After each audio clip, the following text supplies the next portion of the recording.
Hello बच्चों, कैसे हो आप सब। Welcome back to my YouTube channel. आज मैं स्टार्ट करने जा रही हूँ एक्सरसाइज 10.4 का question number third. Question number third को कैसे सॉल्व करेंगे आइए देखिए। If a unit vector A vector makes angle pi by 3 with I cap pi by 4 with J cap and acute angle theta with K cap and hence find the component of A vector. हमें क्या करना है, A vector का component find करना है। इसको कैसे solve करेंगे, पहले आपको सपोज करना है। इसने क्या बोला कि ए क्या है, यूनिट वेक्टर है। तो पहले आपको क्या सपोज करना है, A vector. A vector suppose करो क्या, X I cap plus Y J cap plus Z K cap. अब उसने क्या बोला है, ए क्या है, यूनिट वेक्टर है। यूनिट वेक्टर मतलब क्या, unit vector means magnitude of A vector equal to क्या है, 1 है।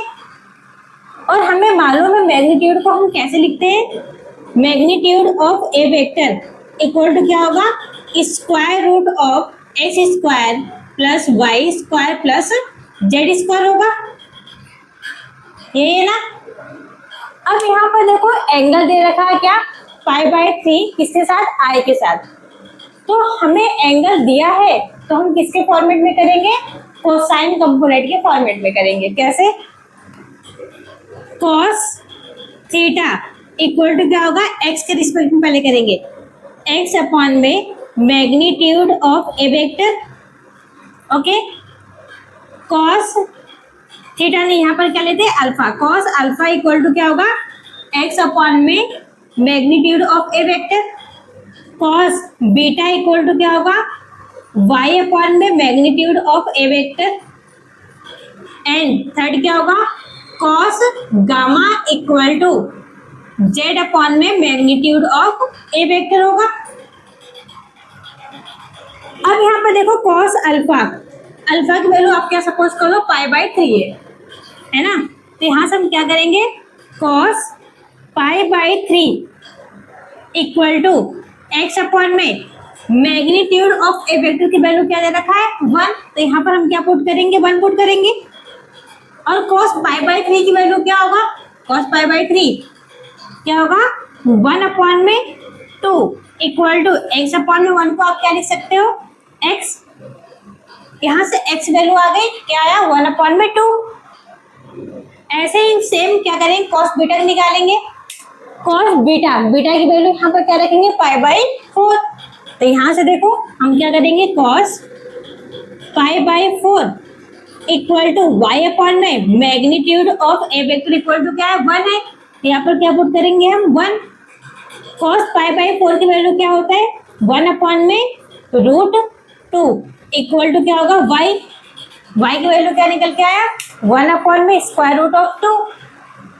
अब यहाँ पे देखो कॉस गामा, कॉस गामा की जगह हम क्या पुट करेंगे, एक्यूट एंगल क्या पुट करेंगे, थीटा। गामा की वैल्यू यहाँ पर क्या पुट करेंगे, थीटा। तो यहाँ से क्या आएगा, cos theta equal to z upon में 1, ये होगा ना। तो यहाँ से हम क्या करते हैं, cos theta equal to Z ही आएगा। बट हमें जेड की वैल्यू तो चाहिए ही, तो नेक्स्ट हम क्या करेंगे, अब आप सपोज कर लो ये तुम्हारा क्या है, इक्वेशन 1 है ना। तो हम नेक्स्ट क्या करेंगे,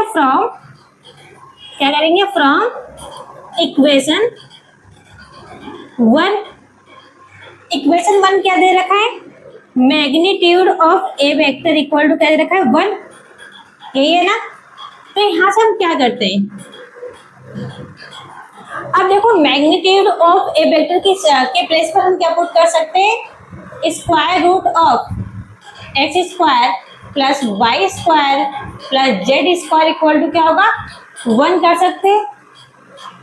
अब इनकी वैल्यू पुट करते हैं, एक्स वाई और जेड की वैल्यू पुट करेंगे। तो यहाँ से देखो क्या आएगा, स्क्वायर रूट ऑफ एक्स की वैल्यू क्या है, यहाँ से 1 अपॉन में 2 है। तो हम क्या करेंगे, 1 अपॉन 2 का स्क्वायर प्लस y की वैल्यू क्या है, 1 अपॉन में रूट 2। यहाँ पर क्या करेंगे हम, 1 अपॉन में रूट 2 का square plus cos theta, Z की वैल्यू क्या है कॉस थीटा, तो यहाँ पर हम क्या करेंगे कॉस स्क्वायर थीटा कर सकते हैं, इक्वल टू क्या होगा 1। अगर वो नेक्स्ट क्या करते हैं स्क्वायर रूट में 1/2 का स्क्वायर क्या होगा 1/4, 1/√2 का स्क्वायर क्या होगा 1/2 plus cos square theta equal to क्या है 1, यही आएगा। अब नेक्स्ट क्या काम करते हैं, दोनों साइड स्क्वायरिंग करते हैं, क्या लिखेंगे स्क्वायरिंग बोथ साइड, दोनों साइड स्क्वायर करेंगे। अगर हम दोनों साइड स्क्वायर करेंगे तो स्क्वायर रूट क्या हो जाएगा कैंसिल आउट होगा, तो हमारे पास क्या आएगा 1/4 plus 1/2 plus cos square theta equal to क्या आएगा 1 ही आएगा, 1 का स्क्वायर क्या होगा 1। तो यहाँ से नेक्स्ट क्या करेंगे cos square theta equal to क्या होगा 1, इस साइड प्लस का 1/4 है, राइट हैंड साइड कन्वर्ट करेंगे तो क्या आएगा 1/4 माइनस में 1/2 भी क्या आएगा माइनस में। इसका हम एलसीएम लेंगे तो हमारे पास क्या आएगा, ये 4 करते हैं, यहाँ से क्या आएगा 2 माइनस 1, सॉरी यहाँ से क्या आएगा 4 माइनस 1 माइनस 2 आएगा, है ना। अब याद रखो 4 माइनस 1 क्या होगा 3, 3 माइनस 2 क्या होगा 1, 1 में क्या आ जाएगा 4, ये होगा ना। ये किसकी value I cos square theta की। अगर हम इसको कॉस थीटा लिखेंगे तो क्या आएगा स्क्वायर रूट में 1/4, ये आएगा स्क्वायर रूट में 1/4 मीन्स हम क्या इसको क्या लिख सकते हैं 1/2 लिख सकते हैं। तो यहाँ से कॉस थीटा की वैल्यू क्या निकल कर आए 1/2, और हमें मालूम है कॉस थीटा इक्वल टू क्या है जेड है। इसका क्या मतलब हुआ कि जेड की वैल्यू क्या निकल कर आई है 1/2 है। तो यहाँ पर हम क्या लिखेंगे हैंस, सॉरी यहाँ से हम क्या लिखेंगे कॉस थीटा इक्वल टू क्या है 1/2 आया, that means z equal to क्या होगा 1/2 आएगा। और थीटा की वैल्यू चाहिए तो आप मुझे बताओ कॉस की किस वैल्यू पर 1/2 आता है, किस पे आएगा π/3 पर।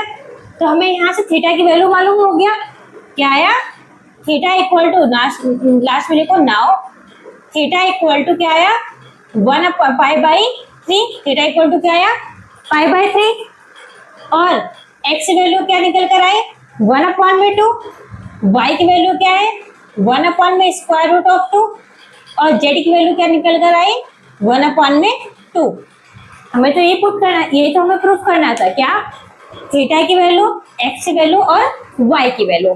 तो यहाँ से हमने कर लिया, थीटा की वैल्यू क्या है 1π/3, x वैल्यू क्या है 1/2, y की वैल्यू क्या है 1/2 एंड z की वैल्यू क्या है 1/2 है। हमें ये फाइंड करना था, फाइंड करना है components of A vector, A vector is components find करने थे।